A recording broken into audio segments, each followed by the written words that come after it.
Hi everybody, I kind of had to change things up at the last minute.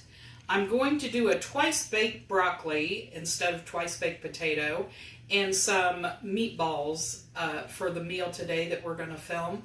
I have lean ground chuck and turkey meat that's going to make up the meatballs. We're going to add some Parmesan cheese to it and some seasonings, garlic powder, basil, and cook those in the oven so that they'll slow cook and we won't have as much grease. Then you see we have frozen broccoli, which is fine to use. I defrost it and then stir fry it a little bit before putting it in the casserole dish. Also for our twice baked broccoli, we have some regular sour cream, some regular cream cheese. We'll have some chopped up bacon that is stir fried, cheddar cheese, and we're going to use some coconut milk. Coconut milk has a lot less sugar, calories, and fat, and makes a nice creamy casserole without all the guilt that you normally have by using heavy cream or whole milk. We have our broccoli sauteed with our bacon ready to go in our casserole dish. And our sauce is 8 ounces of cream cheese, 3 tablespoons of sour cream, some fresh ground black pepper, and about 1/4 of a cup of the coconut milk. You can see it's still a little bit lumpy. That's okay. It can be smooth or lumpy. You don't want huge chunks, but it will melt as you bake it. And then the cheese I chopped up, so I'm going to add a handful of it to this cream cheese and sour cream mixture and leave the rest to spread on the top. So we'll mix that all together, and that's going to get spooned in on top of the broccoli and bacon mixture.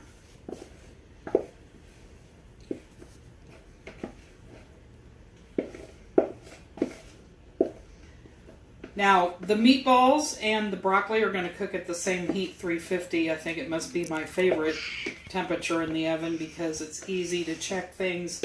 It's a nice, slow, even cook. And you can do something like a casserole dish and meatballs or other types of meat together. So we're going to mix this all together. Make sure all of the broccoli and bacon are covered with the cream cheese mixture. You don't want them sticking out. They'll get dry if they don't have that cheesy coating on them. And we're trying to get people to like broccoli, so you don't want to serve it to them dry.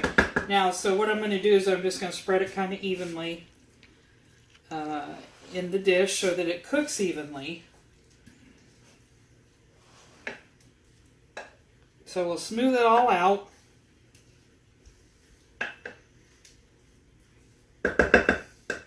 And sprinkle the rest of the cheese on top.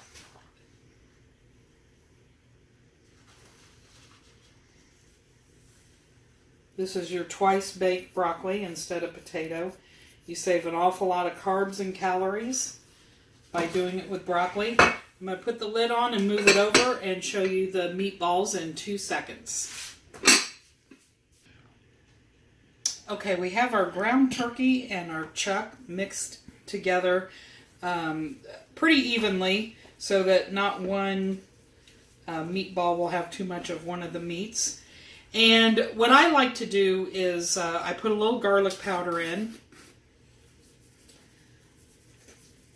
We're going to season that up. And then the cheat way is to use Italian seasoning, which is your basically basil and oregano. Give them a little Italian flavor.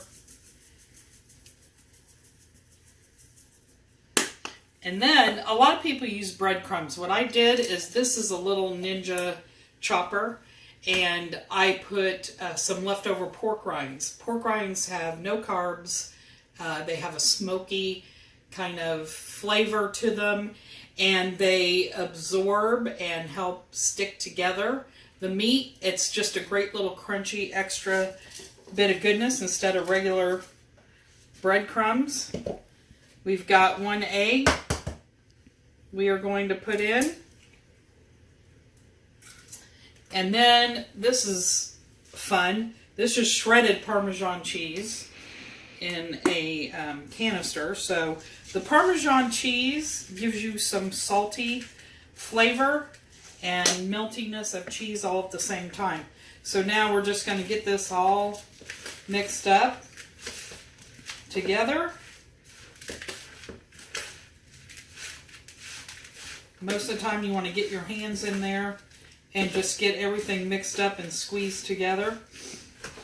Make sure that egg is mixed around in there pretty good. I'm going to show you about the size meatball I'm going to make, and then the next thing you'll see will be the finished product.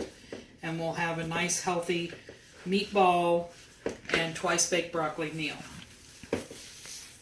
So, since I'm cooking the two items at the same time, and I don't want the meatball to dry out, I am going to make a meatball that is about that size. A little bit golf ball size. And I'll put them on parchment paper on a baking sheet and 350 degrees. It will all bake for about 30 minutes and everything will be done at the same time. Our broccoli casserole is out of the oven. It was 30 minutes on 350. You can see it all cheesy, melty gooiness. And no carbs though, very low amount of carbs because we use broccoli, remember, instead of potatoes. I have my meatballs here that I put a little tomato sauce on, and we're going to dish up the twice baked broccoli, and you can see how beautiful that looks. Who needs potatoes?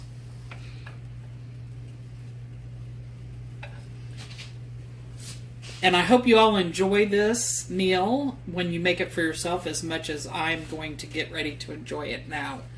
And we'll be seeing you again sometime with another recipe. Thank you.